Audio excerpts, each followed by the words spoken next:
Media,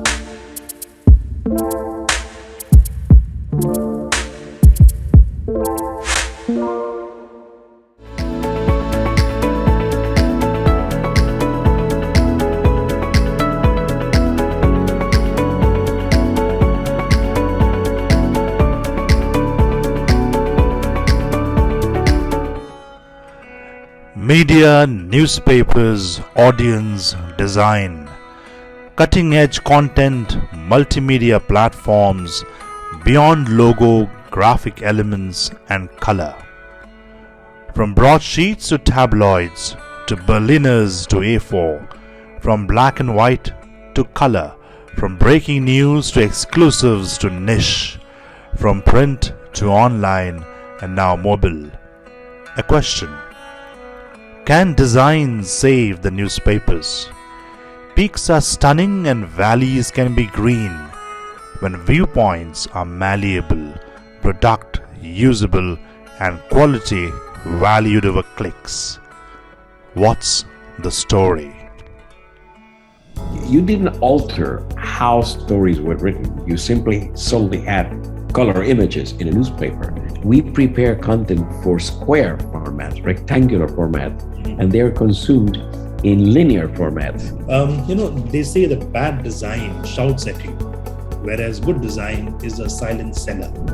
The key to attracting subscribers is people share stories. How shareable is your story? I look a lot at how we will use, for example, augmented reality for storytelling. Hello everyone, welcome to another episode of In Conversation with Roy, a Global Leaders podcast vlog series, a forum in which we interact with global leaders from around the world and do a deep dive in terms of their experiences, their learning graph, and the success curve as well. And more importantly, bring out insights and perspectives that truly matter. Just to give you a context, many read history, some are a part of history, and very, very few create history. We are absolutely privileged to have amongst us one of the most prominent movers and shakers in the world of global media. The future of the newspapers has a name, Dr. Mario Garcia, the living legend behind the transformative redesign of over 720 newspapers globally. Dr. Mario is not only a senior advisor to the news, design, and journalism wing of Columbia University, New York City, he also spearheads his media consultative practice called Garcia Media, where he consults with news organizations around the world, some of which includes the Washington Post, Wall Street Journal, The Guardian, and many, many more. Welcome to the show, Dr. Mario, an absolute pleasure. I'm honored to be here. Good to join you, Roy. Thank you so much, Dr. Mario. Your latest book, The Story, has been quite a revelation. If I have to quote Olivier Royant, editor-in-chief of the Paris Match, he says Garcia takes the readers out of the deep-sea meditation of print media into the bubbly surface of snorkeling, where today's media truly lies. Tip of your fingers and closer to the surface. There has been one constant in your 4 decades of journey, Dr. Garcia, the story. What's the story of your 14th book, The Story? Well, basically, Roy, the reason I named the book The Story is because I have been in this business now 52 years, and I have seen a lot of change and a lot of revolution in at least 5 major revolutions in those 52 years. I mean, the first one was actually moving from cold type to hot type, from hot type to cold type. Then we went from typewriters to computers, and then we went from black and white newspapers to color newspapers. Then came the internet. This is the 5th revolution, is what I call the mobile revolution. Mm-hmm. But this is the one revolution that affects the journalistic craft, how you write the stories. When you put color in a newspaper, which I did for hundreds and hundreds of newspapers, including the Wall Street Journal, you didn't alter how stories were written. You simply solely had color images in a newspaper. With mobile storytelling, you do hit at the core of how the craft is changing. You have to write specifically for a very small canvas, which is the phone. Mhm. However, the reason I call the book the story is because in all 52 of those years, the one thing that has never changed is if you have a good story, people will stay with you. And I think that's the only constant is good content. And that is basically the foundation of my work. I'm known as a designer, but I'm trained as a journalist. And every bit of work that I do is based on we as designers are here to accommodate content, to make it more palatable, to make it easier to navigate through, to consume. And so that's why I title my book, The Story. Lovely. Wonderful perspective with that. To quote a few lines from your book, Dr. Garcia, you said out of the 5 platforms, the watch, the phone, the print, you look at online, mobile is where the action is. So it's all about the phone in your hand. So how do you probably explain that journey though? Because they're having different formats, different evolving formats with each passing day. So is it just a trend or a fad, or do you think it's more of a existential option for us? Well, I think that we, for several years, we've had various platforms. Some people have consumed information through radio, others have consumed information through television. And it is a fact that no medium eliminates another medium. I mean, I tell my students at Columbia that when newspapers first appeared, it was the writing at the time was now sermons in churches will be eliminated, because sermons was the way people actually got information and received messages and inspiration and so on. But sermons are still very much here. I heard a very long one last Sunday. And so sermons have not disappeared. When radio came, it was going to kill newspapers. Why would anybody want to read a newspaper when you can listen to radio 24 hours a day? Television was going to kill radio and newspapers.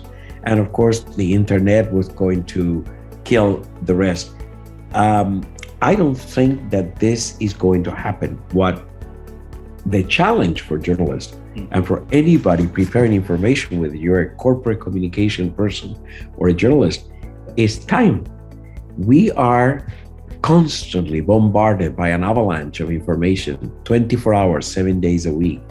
We have the way to get, I have my Apple Watch on. I get headlines from the moment I'm up.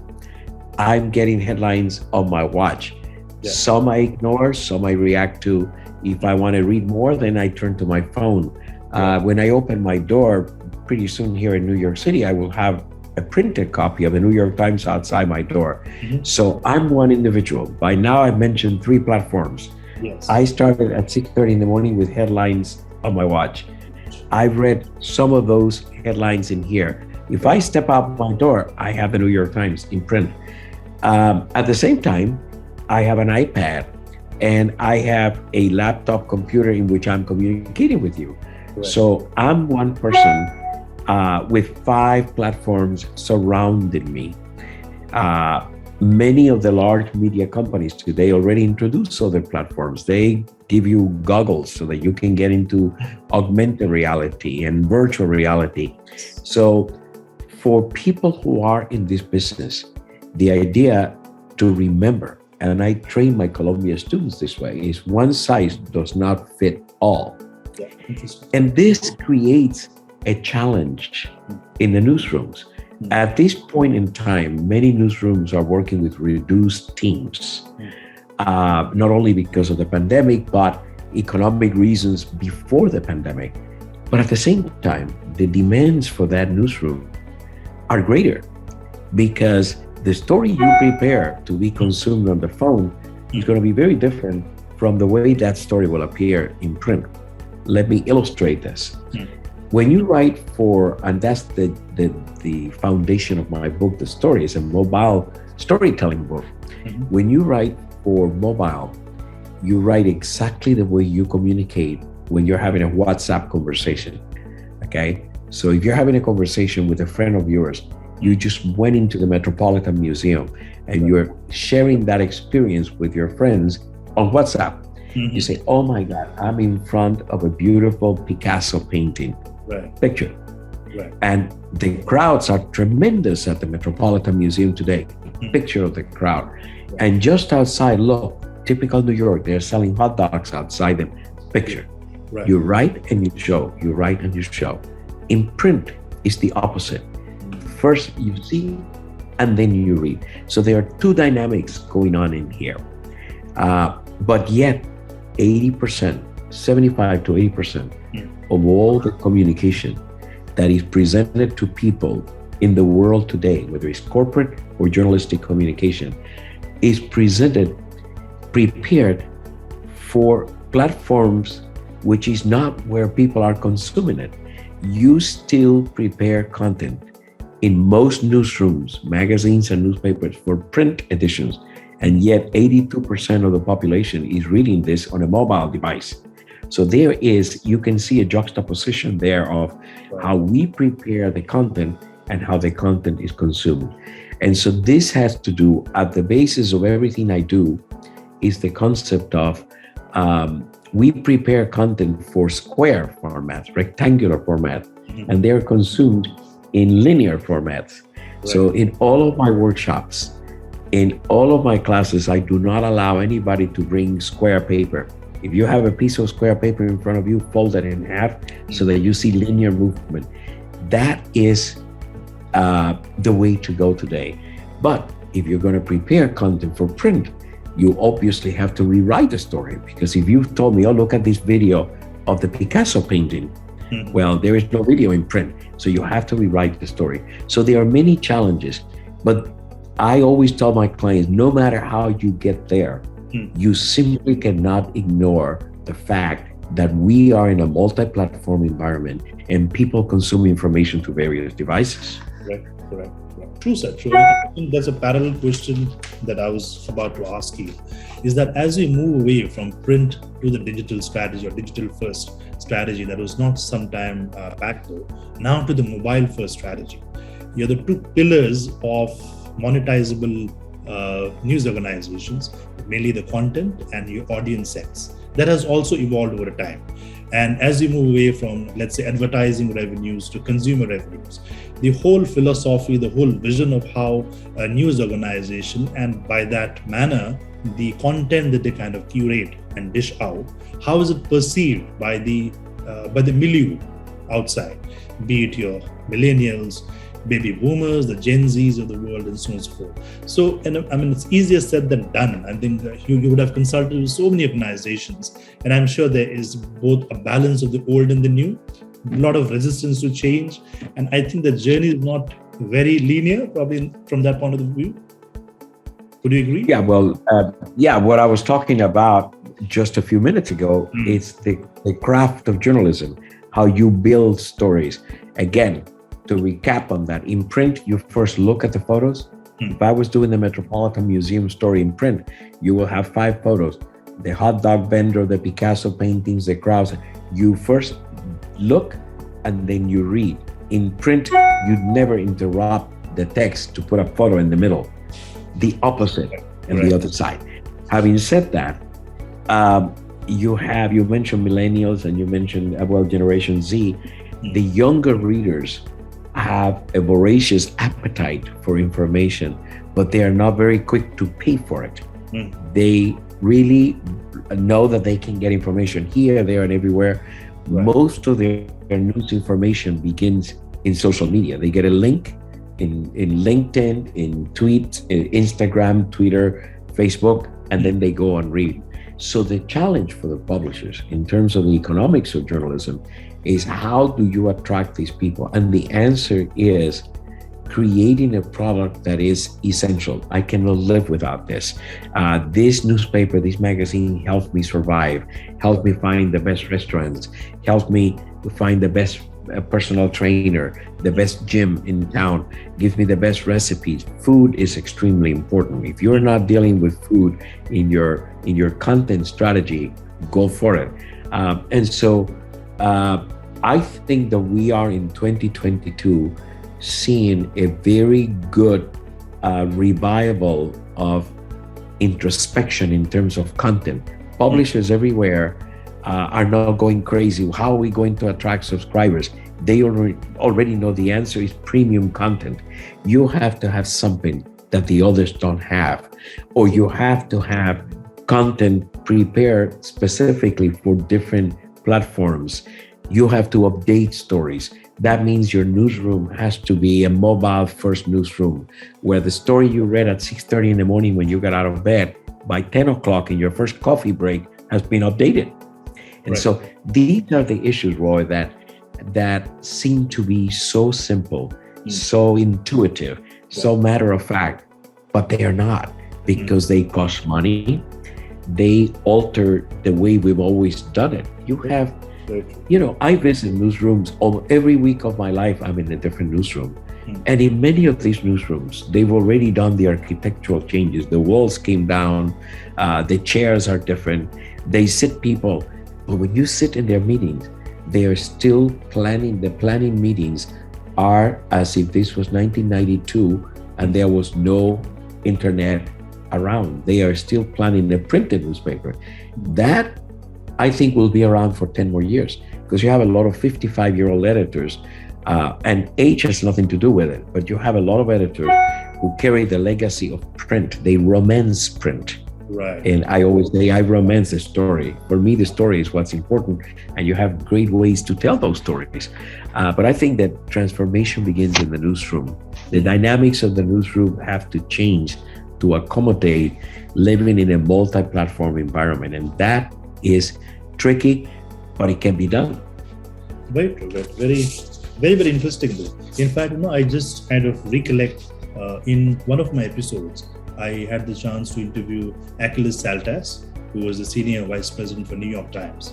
And he had a very interesting take in terms of when the audience set is not willing to pay for exclusive content, there's also probably an element of educating them as to why they should in the first place pay for the content and what they would get in terms of a cost-benefit analysis. Very interestingly, he said, let's equate it to probably a cup of coffee. So I'm sure somebody would be able to kind of, let's say, rationalize the merits of having exclusive news to having caffeine in your body. So he said that's how the journey of kind of New York Times, from being, let's say, advertising revenue-led organization to a consumer revenue-driven organization took place. So I think a lot of variance there as well, a lot of case studies that we can probably go back to. I mean, there's one very interesting school of thought, because there were a couple of case studies, that I had some look into it prior to coming to this episode. And few of them were from Germany, some of them were from Paris, one was from Tel Aviv, Israel. And they looked at very different formats in terms of how news design actually came forth. From collaborating with external illustrators, artists, photographers, designers, to having, let's say, a dual concept of editor-in-chief to offer contrasting views, to probably having a different shape in terms of format as well. So gone are those days when you looked at broadsheet, from broadsheet or tabloids to A4. So A4 format, wherein the cover story then goes into a mappish proportion. And then there's a unique blend of the story, the poetry, the burning news, human stories, and so on and so forth, where it's more of a continual journey for the audience, which is compatible, compact, and something that allows a bit of intrigue. I'm sure you would have come across those examples yourself. Yes, and I think that what you're beginning to see is that the newspapers and the magazines that succeed at what you're talking about are becoming very visual, have a visual language across all the platforms. But the planning of a story, if you're going to have a major story in your weekend edition, you've been working on an investigative report, the entire planning has to be from small to large, not from large to small. That's the key. So let's say you're going to have illustrations for this story. If you're thinking, like you're mentioning, in a very visual term, graphics and so on, when you are thinking of the smallest platform, which is the phone, if you go from small to large, you think vertical. So if you're going to have an illustrator commissioned to do an illustration for you, and you know that you're going from small to large, have that illustrator create a vertical kind of illustration, because vertical will work well in print on the computer, but horizontal will not work well on a small. True. So the visual planning has to be from small to large, and then you can actually use the same visual language. I think that we are seeing also in terms of print that editors of printed newspapers today realize that what print can do best is large photos and large illustrations, because you cannot do that here. What you can do best here is videos, graphics that have, animation. But you can, in print, you can have a large photo showing the destruction of a town in Ukraine. You can show a beautiful illustration of an athlete or a Bollywood star. You can do that as well here. But here you can show the Bollywood star arriving at the red carpet, or you can show me the bombs exploding in Ukraine. The good editors of today think like this. What can I do in one platform? What can I do in the other? Again, I repeat my phrase, one size is not going to fit all. And yet, what surprises me is the number of newspapers where the planning is done for a large canvas and then dumped into a small one. That is at the crossroads of where we need to make the changes in the media. Lovely. They say that bad design shouts at you, whereas good design is a silent seller. From a purely purist and a theorist point of view, how do you look at wedding the WED concept to the visual storytelling or the mobile times? Well, the WED concept I introduced long ago at the Poynter Institute, and it was just the marriage of writing, editing, and design. Right. How these things come together. This is even more important today, and I'll tell you why. When you are designing for the very small screen of a phone, you have 4 seconds to seduce me, to read, and I don't know what else is coming. When I open the 2 pages of the Khaleej Times or the New York Times or the Guardian, I have my eyes going to travel for 37 seconds, capturing photos, headlines, and so on. Lots of information coming your way. When I tap in here, I can only see a very small image. So the headline has to tell me what you're going to tell me. That's why we see numbers in headlines. That's why we say eight maps that show how the infrastructure of Ukraine is being destroyed. Because in print, I would see the 8 maps. They don't have to tell me there are 8 maps. Here, that. Or if it's a recipe, here is how to make blueberry muffins. I'm going to show you, because I cannot see anything. Right. And again, the difference is in print, 37 seconds of your eye going around. On the screen of a computer, 24 seconds. If I have in front of a laptop, the website, the homepage of a newspaper, I can see many headlines. Here, 4 seconds. So we face the shortest period of time to tell me what the story is about before I go on to the next slide.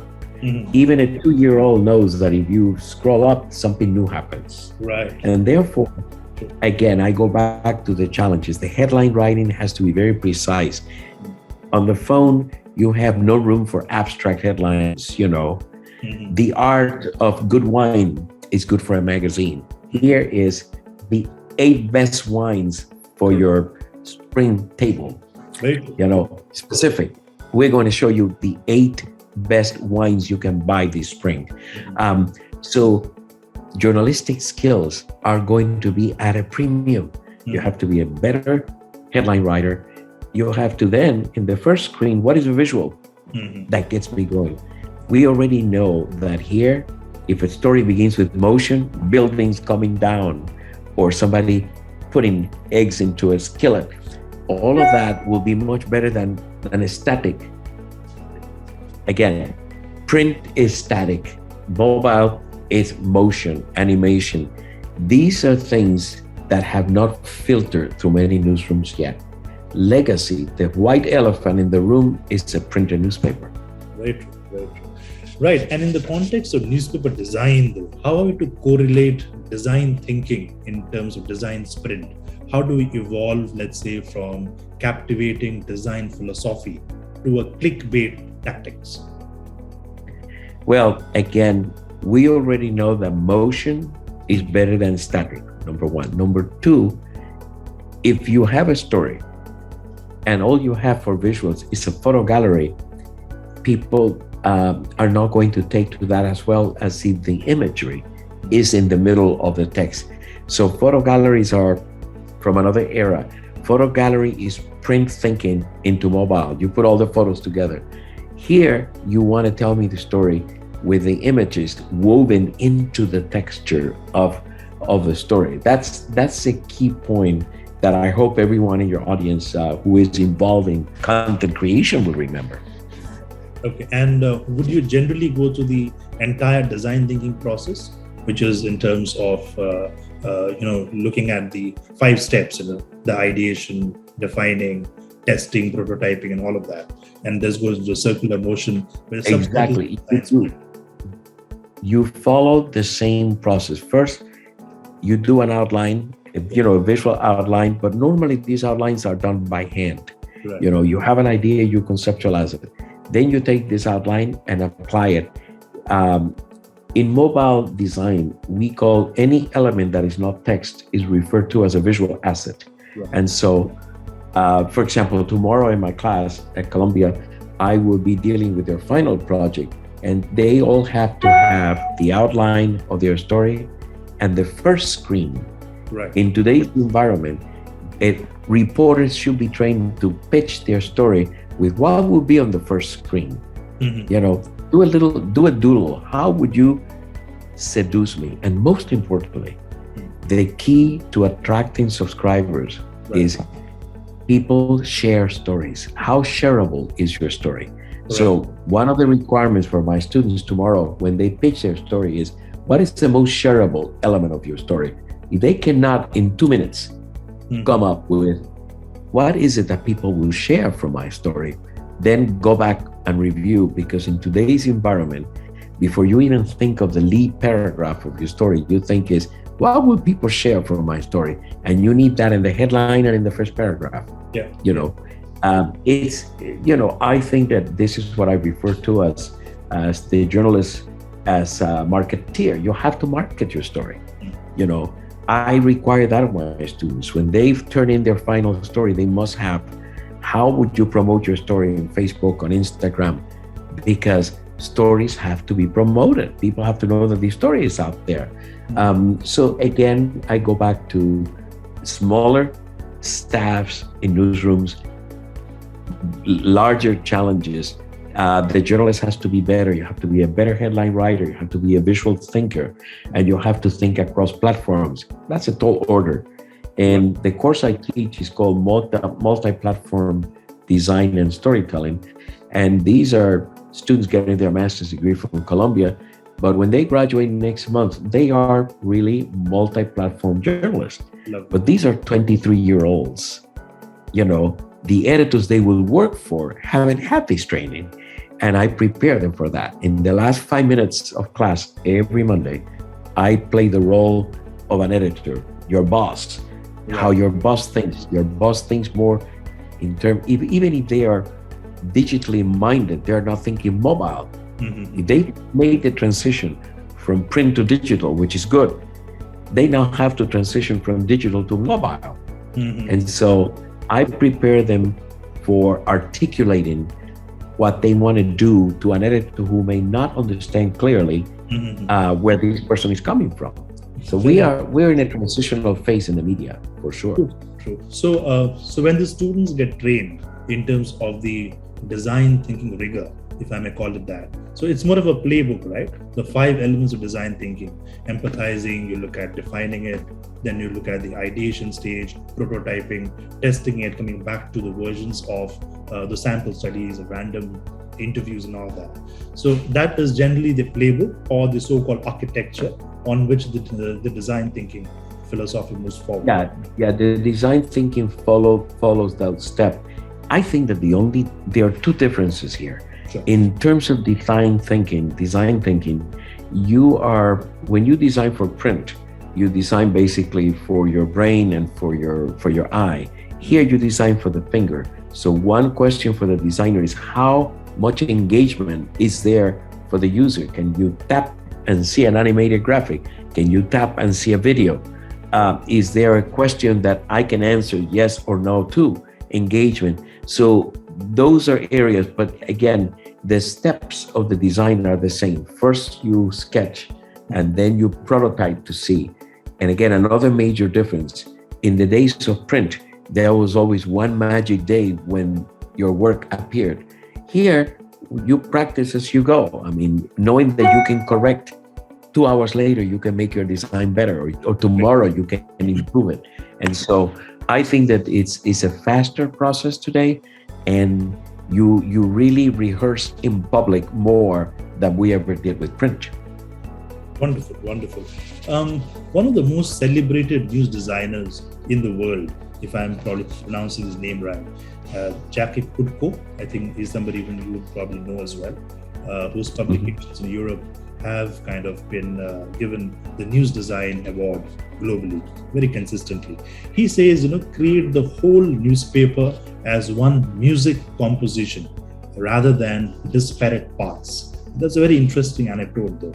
Your thoughts on that, Dr. Mario? Well, yeah, I've always said that, I've always equated a newspaper as, if you're talking about a printed newspaper, for example, as a symphony. And I've always said you have to have adagios, where the violins are playing, but suddenly you have to have trombones and so on. And I think that the printed newspaper is unequaled as a product in the fact that it's a package. If it's 24 pages, you have it all there. You cannot rival that in here. Here, as long as you want to be glued to the phone, you are reading stories. I think one of the beauties of print or a book or a magazine is that it comes to an end. People, I've read my newspaper. Here, you never end with your journey through the newspaper. But yeah, I do believe that a newspaper is like a symphony, and the designer has to be aware not to stay too long with one mode. You have to make it coherent, but at the same time create different tempos. Mm-hmm. Fair enough. You probably mentioned at the beginning of the episode that print has its own place, and print is here to stay in its own ways and form. Now, there are certain expectations for future newspapers, rather. I mean, I was just going through a couple of blogs, and what they had to say is it could be perceived as being free, or probably the format could be a A4 size format. It could be more localized, more community dealt with, and very opinions driven, more of views rather than news, and probably the newspapers would also find its own relevance at certain touch points. So probably at the time that we're having breakfast, that's why you'll have the time to go through a physical newspaper, because then your tablets and the mobile phones, your laptops and the apps take over. So how do you see the relevance of print newspapers though as you go forward? I am a firm believer that there will be a printed newspaper in some form or shape. But I also believe that Monday through Friday, in many cases, it's already happening. It will not be economically feasible to print and deliver and trucks and all of that. But on the weekend, I always advise my client, if you're going to invest in the print product, create a very robust weekend newspaper, because that weekend newspaper is where people will disconnect from the digital and sit down and relax with this product that is from beginning to end one solid product. At the same time, nobody comes to a printed newspaper for breaking news. So if you are working in a newsroom where people still think you break news in print, it's time to change the strategy, because your brand is already a digital brand. People are going to get their idea, their news from there. But the printed newspaper is more of a meditative, lean-back platform. The good editor of a printed newspaper is going to say to the reader, I know that you know, but I'm going to tell you more. And so the headlines have to be second-day headlines. I'm going to help you understand the news, but I'm not going to break the news to you. If there have been another bombed town bombed in the Ukraine, I already know this. But tell me a personal story. Tell me why this was significant. I think that print is going to probably deal with longer pieces as opposed to with briefer. Right. Briefs is going to be the terrain of mobile. Longer pieces will be the terrain and the platform for longer pieces.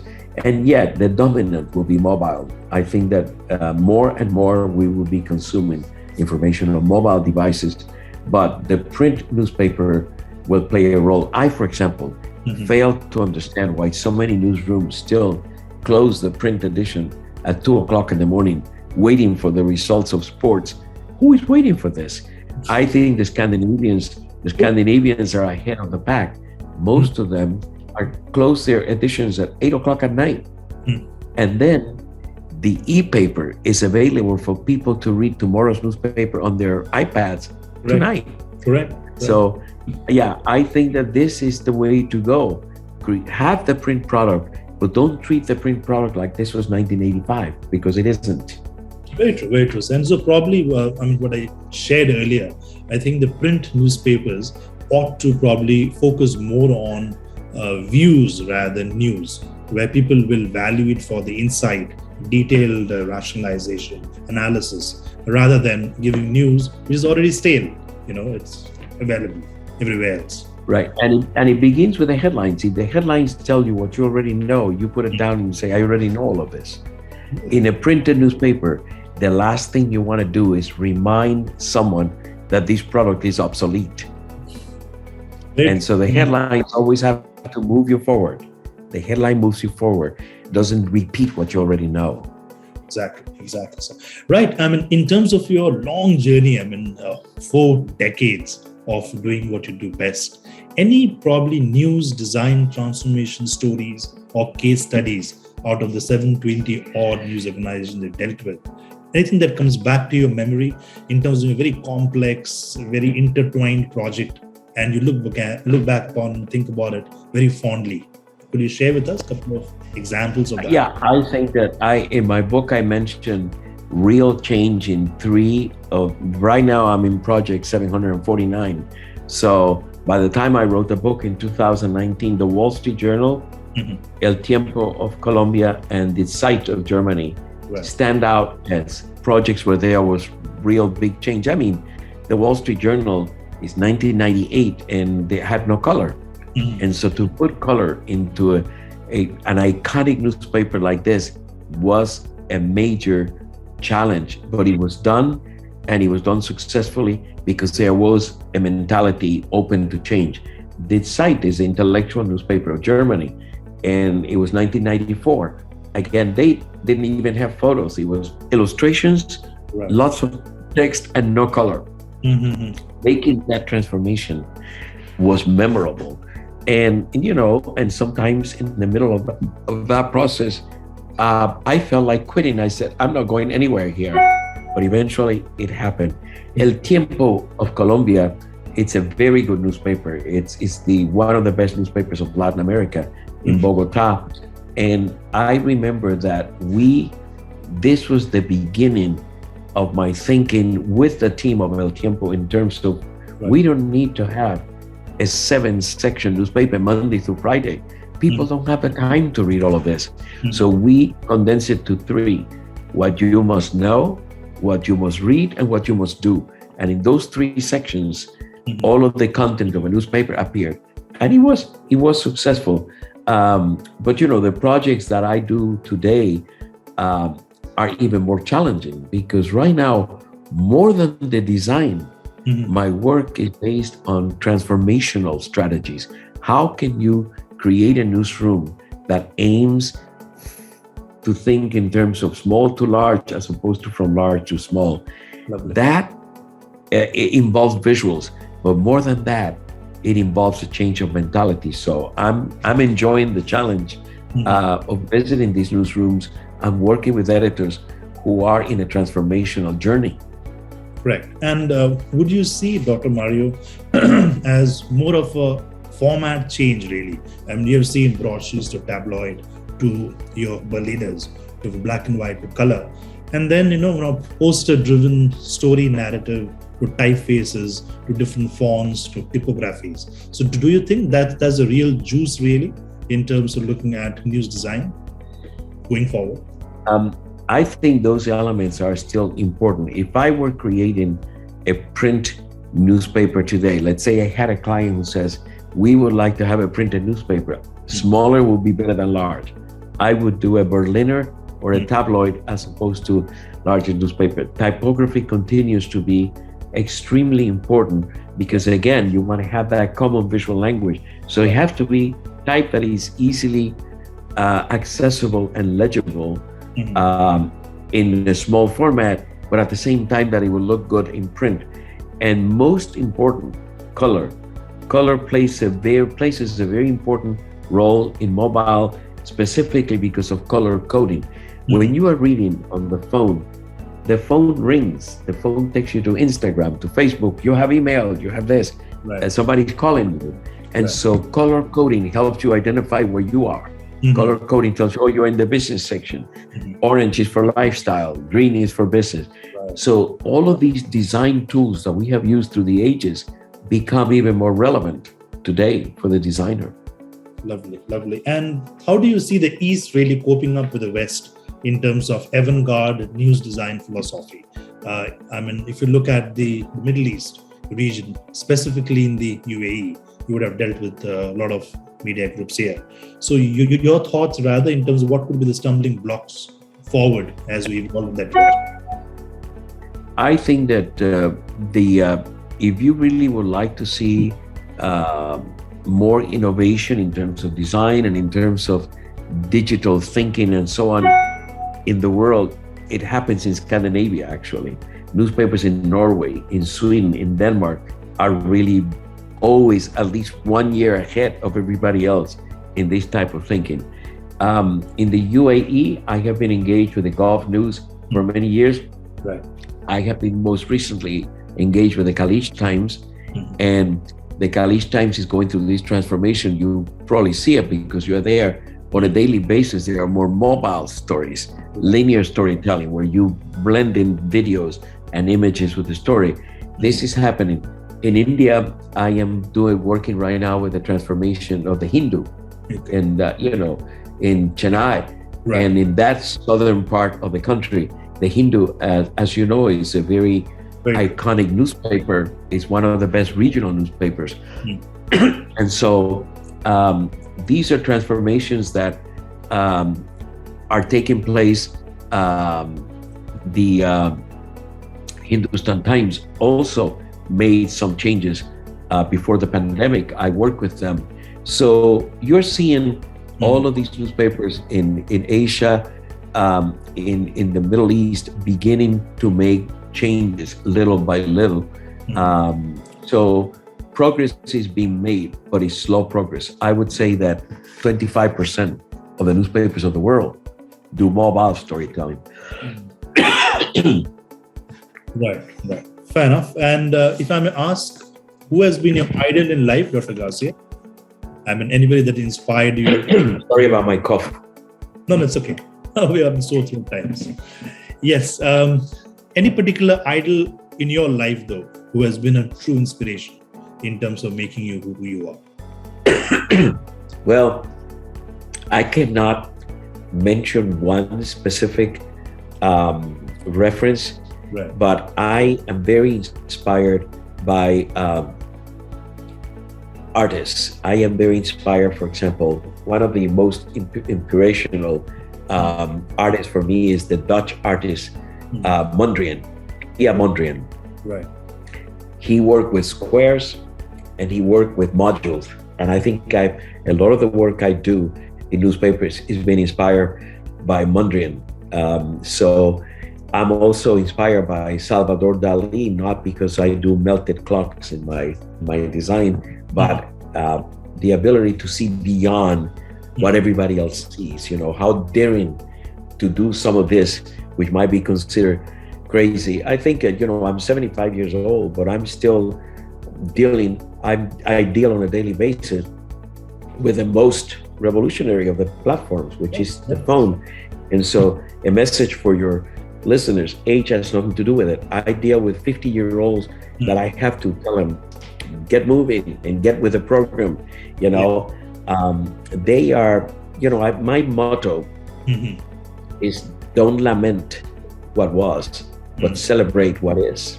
Lovely, lovely. Beautiful, beautiful. So what's next for Dr. Garcia as the new media landscape evolves in different variants? Now we look at the digital to mobile, and what was next? AI probably, chatbots, and probably, we've been educated and influenced in so many other ways than what it is now. I think I look a lot at how we will use, for example, augmented reality for storytelling, which is really beginning to take off slowly. But will we be able to use it to tell stories in sports primarily, in food and cooking, in stories that show you something? Augmented reality, I think, is going to be present in how we tell stories. But again, these are the best times to be a storyteller because you can do so much more. This is why I tell everyone when I meet with people of my generation, oh, but print was wonderful. Yes, it was wonderful, but it was limited. It was limited in you could only tell the stories through a photograph or a graphic, ink on paper. Here, you can tell a story. If I'm doing a story about the first day of kindergarten, I can have audio and everybody can listen to the children singing. Right. You can top that. So, today's journalist is a combination of a cinematographer, a radio personality, a television presenter, and a traditional journalist, all in one.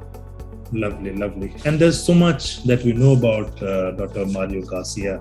There's so much in the public domain, and so many people idolize you. Corporates really look up to you in terms of how you're going to guide them forward. Anything in particular that the audience at large might not still know about you and you'd like to share, just for the perspective? I think they probably might like to know that I have run 16 marathons and that I have a glass of champagne every night. Lovely, lovely. Great. They say a journalist is somebody who converts, coffee into a copy. Whilst the copies are constantly evolving with the variants of coffee as well, the common thread still remains the story. The story of Dr. Mario Garcia continues to enthrall, enlighten, and inspire the new tomorrow. Thank you so much, Dr. Garcia, and God bless you. Thank you. A pleasure. Thank you so much. If you've liked this video, please don't forget to like and subscribe and hit the bell icon to be notified for future episodes.